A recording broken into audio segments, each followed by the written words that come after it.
നമ്മൾ നമ്മുടെ ഈ കേക്ക് ബിസിനസ് തുടങ്ങിയിട്ട് ഒരു 3-4 മാസമേ ആയിട്ടുള്ളെങ്കിലും തുടങ്ങിയപ്പോൾ തൊട്ടുള്ള എൻ്റെ ഒരു ആഗ്രഹമായിരുന്നു ഈ വർഷം ഒരു 100 കേക്കെങ്കിലും ചെയ്യാൻ പറ്റണേ എന്ന്. ഈ 100 എന്ന് പറഞ്ഞാൽ എത്ര വലിയ നമ്പർ ആണോ എന്നൊക്കെ ചോദിച്ചാൽ എനിക്ക് വലിയ നമ്പറാണ് ഗൈസ് ഈ 100 എന്ന് പറഞ്ഞാൽ. കാരണം നമുക്ക് ഈ ബേക്കിംഗിൽ വലിയ എക്സ്പീരിയൻസോ ബാക്ക്ഗ്രൗണ്ടോ ഒന്നും ഇല്ലാണ്ട് എൻ്റെ ബെസ്റ്റ് ഫ്രണ്ട് ആയിരുന്നു അവൾ എറണാകുളത്ത് ഹോം ബേക്കറാണ്.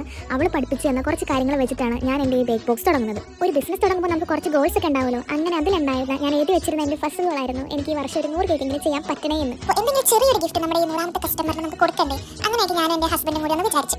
അങ്ങനെ ഞങ്ങൾ ചെറിയൊരു ഗിഫ്റ്റ് ഞങ്ങളുടെ 100ാമത്തെ കസ്റ്റമറിന് വേണ്ടി സെറ്റ് ആക്കിയിട്ടുണ്ട്. 100ാമത്തെ കസ്റ്റമറിന് വേണ്ടി മാത്രമല്ല, ഞങ്ങൾ നമ്മുടെ കൂടെ നിന്ന് എല്ലാ കസ്റ്റമേഴ്സിനെയും പേരൊക്കെ ഒന്ന് എഴുതി അത് കട്ട് ചെയ്ത് നറുക്കിട്ട് ഞങ്ങൾ അതിന് ഒരാളെ സെലക്ട് ചെയ്തു. സെലക്ട് ചെയ്ത ആളെന്ന് പറഞ്ഞാൽ നമ്മുടെ ക്ലോസ് ഫ്രണ്ട് ആണ്. ആൾ നമ്മുടെ കയ്യിൽ നിന്ന് ഒരു 4ഓളം കേക്ക് വാങ്ങിയിട്ടുണ്ട്. അപ്പോൾ നമ്മുടെ ഫസ്റ്റ് കസ്റ്റമർ കൂടിയാണ്. അതെങ്ങനെ ഒരു കോയിൻസിഡൻസിൽ അയാളെ തന്നെ നമുക്ക് കിട്ടുകയും ചെയ്തു. അങ്ങനെ നമ്മുടെ ഇന്നത്തെ 100ാമത്തെ കേക്കും കംപ്ലീറ്റ് ആയിരിക്കുകയാണ്. അപ്പോൾ ഇത്രയും നാളെ നമ്മുടെ പേജിൽ സപ്പോർട്ട് ചെയ്ത് നമ്മുടെ ഓർഡേഴ്സ് ഒക്കെ എടുത്ത കസ്റ്റമേഴ്സിനും ഫ്രണ്ട്സിനും ഫാമിലിക്ക് എല്ലാവർക്കും ഒരുപാട് നന്ദി. അപ്പോൾ ഇനി എനിക്ക് ഇതുപോലെ ഒരുപാട് കേക്കുകൾ ഉണ്ടാക്കാൻ പറ്റുന്ന എനിക്ക് വേണ്ടി ഞാൻ തന്നെ പ്രാർത്ഥിക്കുന്നു. നന്ദി, നമസ്കാരം.